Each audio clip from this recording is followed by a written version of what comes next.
Bulwark Goes to Hollywood. My name is Sonny Bunch. I'm culture editor at The Bulwark. And I'm very pleased to be joined today by Dean Devlin. Now, Dean Devlin, you 90s kids out there like me, you'll remember Dean Devlin as the one half of the Devlin Roland Emmerich team, made classic sci-fi movies like, Independence Day, Stargate, Universal Soldier. In recent years, Mr. Devlin is focused more on TV, shows like Leverage, the Librarian series. He's got a new one out on the Sci-Fi Network, The Ark, which I think folks will be into. It's kind of a throwback to the original Battlestar Galactica, that sort of thing. But I'm very excited to have him on the show today. Thanks for being with us, Mr. Devlin. Thanks for inviting me.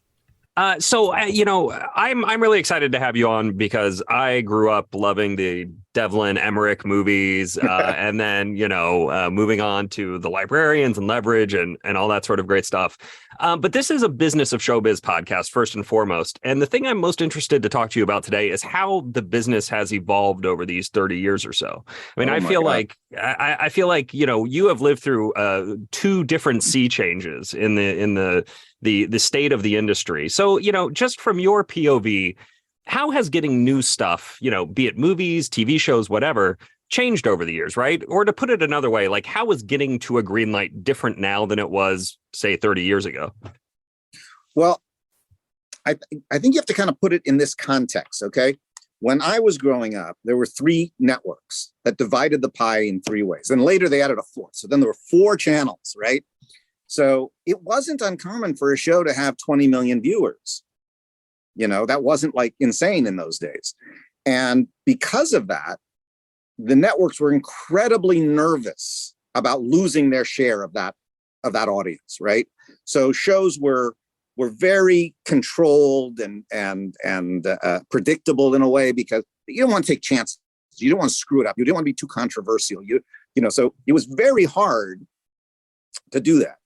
But meanwhile, at that exact same time, people thought the movie industry was almost over. And so they handed the keys to the kingdom to these hippies who suddenly made these insane movies, these incredible movies, and brought movies back to life, right? So you had all this incredible work, this kind of ingenious work happening in movies. But television was very predictable, very, Well, over time now, what's happened is movies now cost $150 million to make and another $100 million to market. Mm-hmm. And they're so expensive that no one wants to screw that up. No one wants to be responsible for taking down a studio with a flop. So those movies are the ones that have become incredibly, handled by groups of people and market research. But on the other side, with all the streamers and all the cable channels, and suddenly there's 500 places to go watch your entertainment. And the only way to make a name for yourself or to be seen is to do something innovative and interesting and out of the box and unusual. So we've literally flipped the script on where creativity blossoms. So I think that's probably the biggest sea change from when I started. Yeah. Well, I mean, do you feel like you have more freedom working on a show like The Ark? I mean, do you feel like you can just kind of get in there and do whatever you want, or is it still, do you still have the studio execs sending down a note or two? Well, here's the thing. And this is why talking to me about this is a little bit out of the box, in that since 2004, we've been the studio. Mm-hmm. So, with only the exception of when I made the horrible mistake of making Geostorm or the sequel to Independence Day, those are the only two experiences at studios mm-hmm. that I've had in all these years. So we've been our own studio. So that has afforded an enormous amount of freedom. And we've been very fortunate that the networks that we've worked with, when we were at TNT, now we're on Freevee and Sci-Fi Channel, we've had the most creative and supportive executives that I'd ever had in my life. So we haven't run into the kind of things that is typical. Many years ago, I had done a TV series that Fox was the studio and Fox Network was the network. And they were at war with each other. Mm-hmm. And I thought, wait, you're all Fox. Why is this happening? And one show wanted to make this peaceful, beautiful show that was uplifting, and the other one wanted Independence Day, the TV series. And they were constantly battling, and I was stuck in the middle. And that's not an untypical situation for showrunners, where mm-hmm. the studio wants one thing, the network wants something else, and now you're in hell. But since we've become the studio and we own all of our own shows, it takes a whole layer of bureaucracy out of the way creatively. Yeah. So we've only been dealing with network executives, and we've had this incredible fortune of working with really good and creative executives. So yeah, the arc has been a dream. Well, let's talk about the arc a little bit, because I have watched the first 4 episodes now. We got screeners for the first 4, and it's really entertaining and kind of almost a throwback sort of way. It looking back at Leverage and The Librarians, right? Those are almost throwback shows as well, right? Leverage is kind of throwback to Mission Impossible or like Caper of the Week style shows, and then you have The Librarians, which had strong Indiana Jones vibes, kind of. I mean, if I was mixed in with Doctor Who, yes, mixed in with Doctor Who, yeah. I mean, but here with the arc, what did you have in mind? Because it definitely feels like maybe old school Battlestar Galactica, not really new school, the old school, like the original kind of humanity on the run, trying to figure out how to make it work. I'm just curious what the vibe you were going for with this show was. Here's the thing. I think it has become really fashionable, especially with critics, to embrace these incredibly dark, grounded, and edgy shows. And don't get me wrong, I enjoy many of them. I find them very compelling. But I don't enjoy making that. I'm at my heart, I'm a nerd who went to sci-fi conventions, and I like my sci-fi to be fun. I like my entertainment to be fun. I like to cheer. And I also like to cry a little bit, but I like to have a lot of fun in my genre entertainment. So, I would say the arc definitely has roots in the original Battlestar. I think it also has roots in Silent Running, if you remember that movie back from the 70s. Sure. This goes back to the kind of science fiction I fell in love with as a boy and have always wanted to make myself. So I think my stuff is kind of, I know if you ever get a chance, check out my show, Almost Paradise. It's very much a throwback to the old kind of detective show, except it takes place in the Philippines. So yeah, we try to find things about it that are fresh and new and make it feel not like another show. But I also like my shows to be kind of like a comfortable old shoe. As soon as you're watching, you go, oh, I feel good wearing this. This is my favorite sweater. Well, there was definitely again a familiar vibe to it. You could see some of the DNA poking through when you're sitting down with the writers and the directors and everybody and working through what the plot lines of the season are. Was there at any point where you like, no, that's too serious, that's too dark, let's bring it back a little, or like the other way? I mean, were you ever like, that's a little bit too goofy, let's pull it back a little bit more towards reality here? Well, I think the thing is it's really about execution. In other words, someone said, a critic actually said this about Leverage, our new version of Leverage Redemption. They said, if you strip away the fun heist stuff, these are incredibly dark stories they're telling. One is is about molestation, another one is about drug companies poisoning people.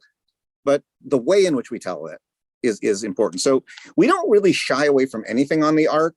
But we'll look at how we're portraying it. If we're getting too silly, that the melodrama doesn't hold anymore because we've become too silly, or is the melodrama too heavy that we can't enjoy ourselves anymore? At the root of the show is that Jonathan Glasner and I, we're really optimists, and we wanted to do a show that, in its core, is about the triumph of the human spirit. That you can put us in these pressure cookers, we can go to war with each other, but we come out the best versions of ourselves ultimately.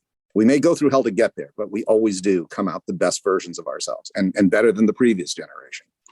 And that's kind of what the arc is really about. It's a microcosm of our world in this pressure cooker and exacerbating every single issue to a life and death situation.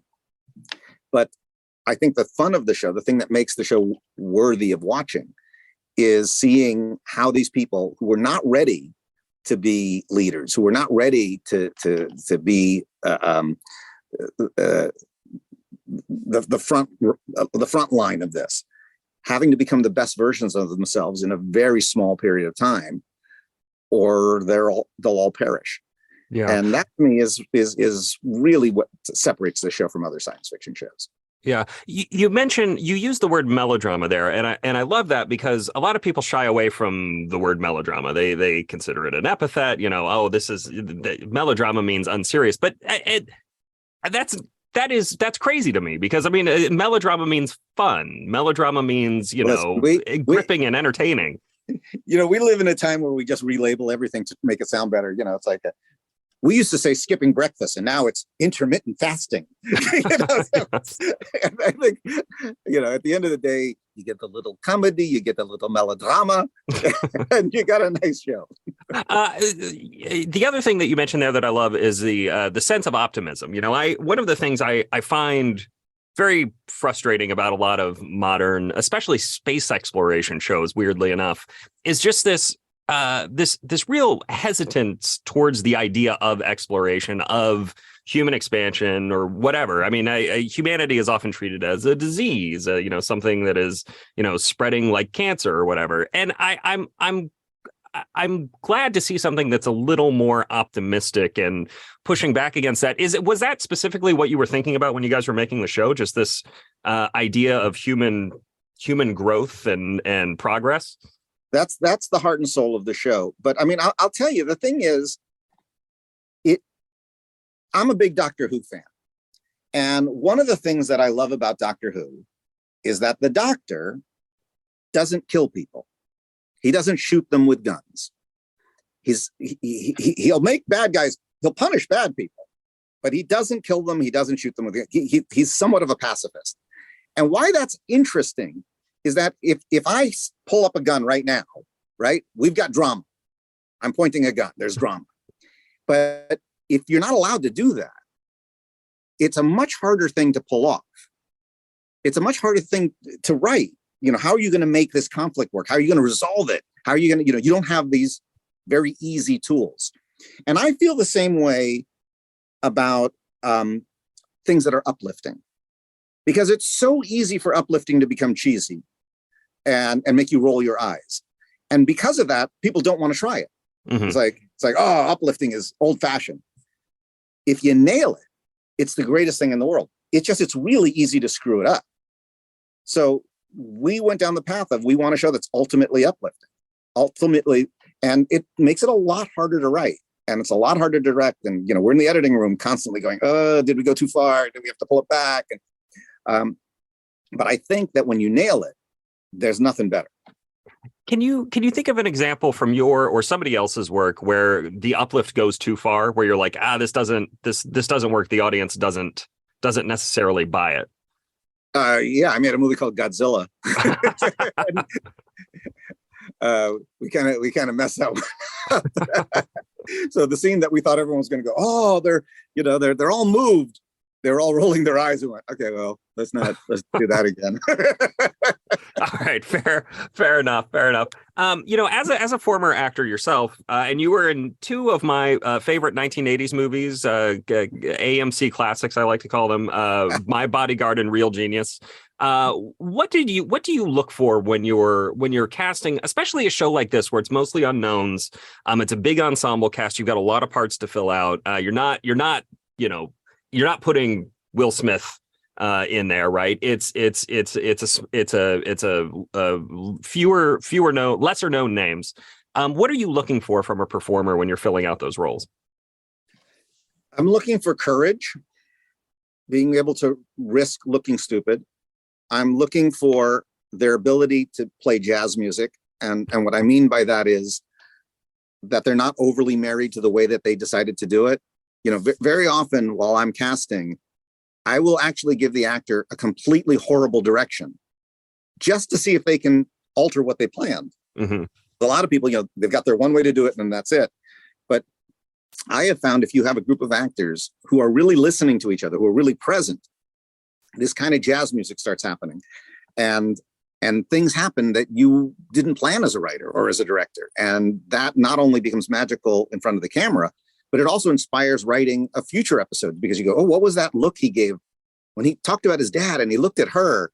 There was something going on there. Or what's the dad backstory? And now we're suddenly writing something we weren't planning on writing. So yeah, I look to actors who are really present, who aren't afraid to look bad, that their ego isn't involved in their performance. And we got so lucky with this cast because especially casting in the time of COVID, you're doing it like you and I are right now with Zoom, and it's not quite the same.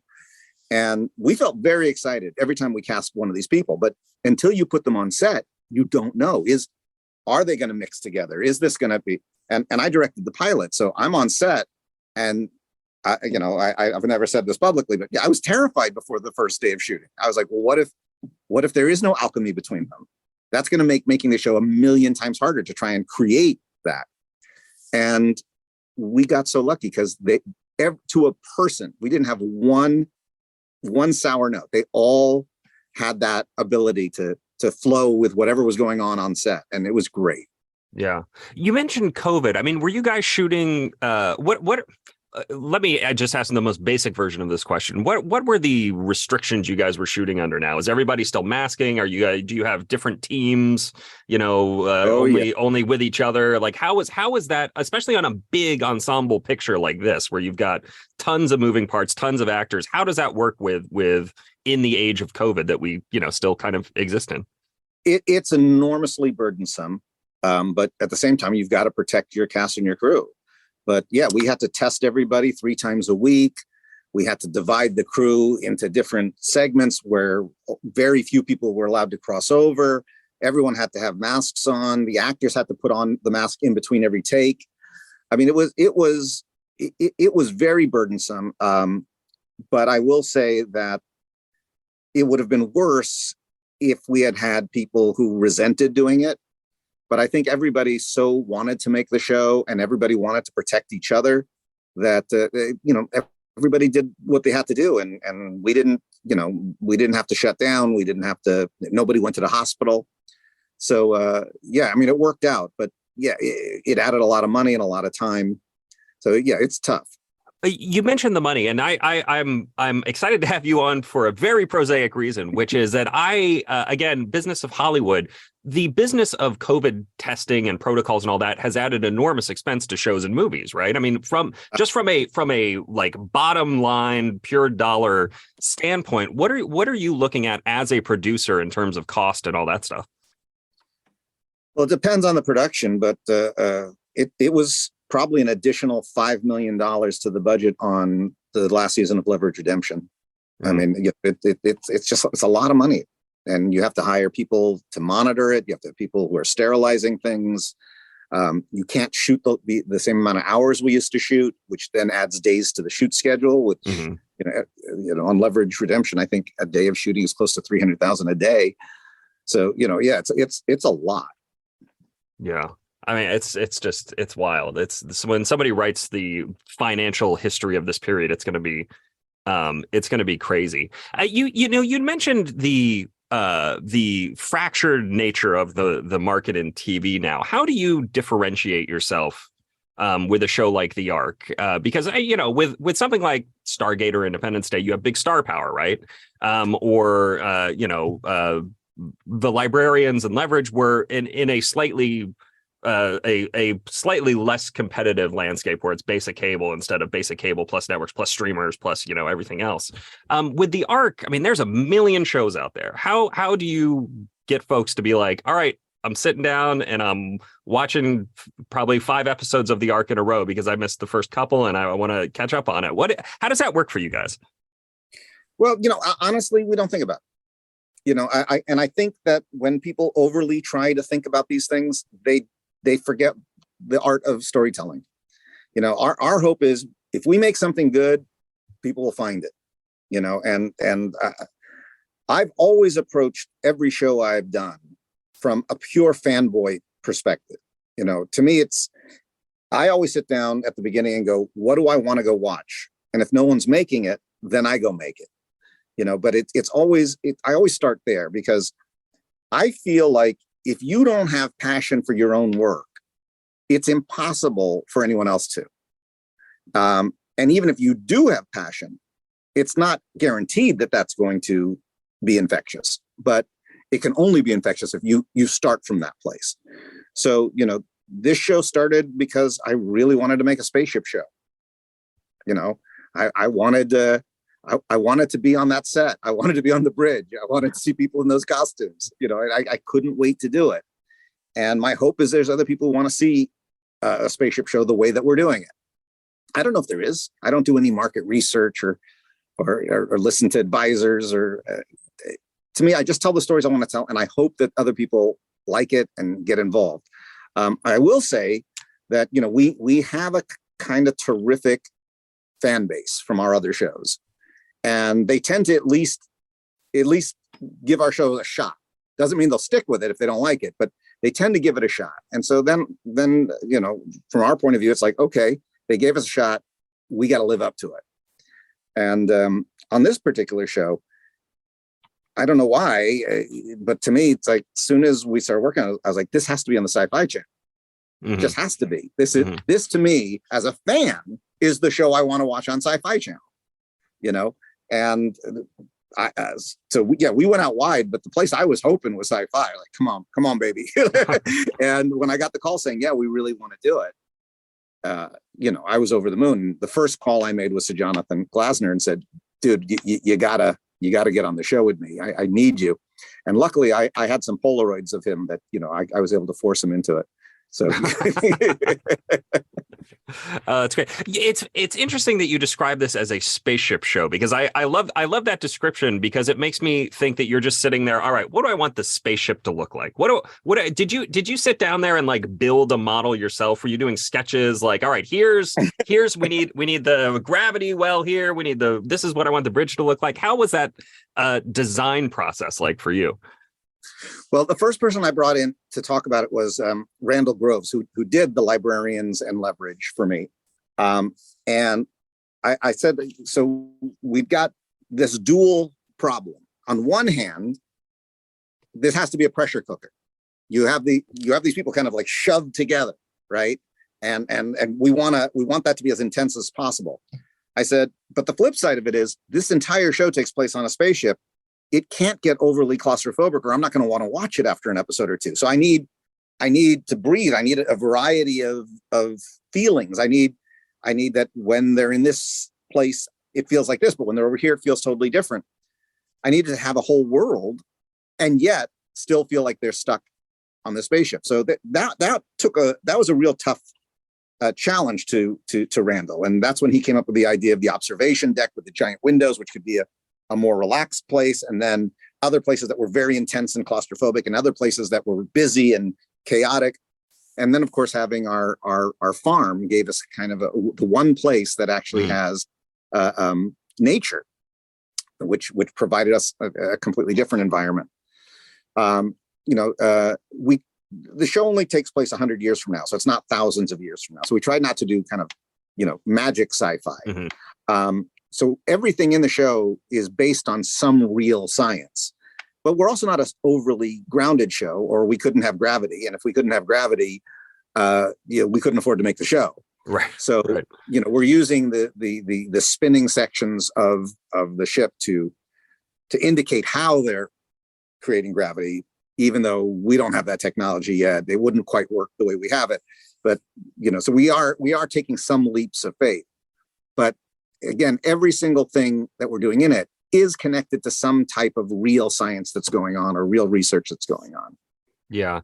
Were you ever worried about losing the audience, or alternately holding their hands too much in terms of the science and making sure that everybody could kind of follow along with what was happening? Well, I think the thing is, there is no science fiction show that lives in a vacuum. Right? Every science fiction show you watch today somehow is going to be related to the shoulders it's standing on, to some other science fiction show you've seen before. It not only is it impossible, I don't even think it should be, because by living on the shoulders of what came before, you can have these shortcuts where people understand things very quickly because, I saw that in these three other shows. Mm-hmm. I saw the original Aliens. I saw them wake up in sleeper pods. I get what sleeper pods are. Right. And then, there was Passengers recently. They had sleeper pods, too. So now that's a conceit of the genre. There's certain things that lived in other shows, and that allows the audience to understand things very quickly. Now, if you're not someone who's ever seen a science fiction show, there are going to be parts where you're going to go, wait a minute, how does that work? Because we chose not to sit there and make it a science lesson, But again, I think our show, because we don't have space aliens, there's not laser battles with, stormtroopers. This is a very human drama show. So you don't really need to understand the science to get off on this show. This show is really about people trying to survive who weren't ready to be in the command positions that they've been given. Mm-hmm. Mm-hmm. Let me ask, just in terms of the broad grand arc of the show, is this a show that ends when they get to their planet that they're colonizing? Or is it a show that you think this is the first, couple seasons, and then we're going to keep going after that? Well, you'll have to see where it goes.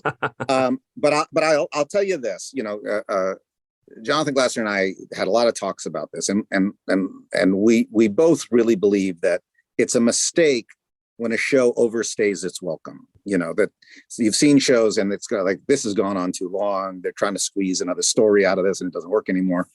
So we kind of laid it out and said, look, after 18 seasons, no more. That's it. We just stop, no matter how much more we want. So 200 episodes or so, and then that's it. That's it. All right. I think that's a good goal for anybody to aim for. We're running up against our time limit here. I always like to close the show by asking if there's anything I should have asked. If there's anything you think people should know about your show, about the business of showbiz, whatever, anything I failed to ask in my questioning.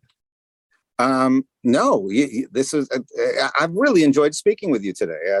I think this has been a very thoughtful conversation, and I appreciate your time. Thank you so much, Mr. Dean Devlin, the executive producer on The Ark. Everybody should check it out. It's on Sci-Fi, the SYFY network, Sci-Fi network. Go check it out. My name is Sonny Bunch. I'm culture editor at the Bulwark, and I'll be back next week with another episode. See you guys then.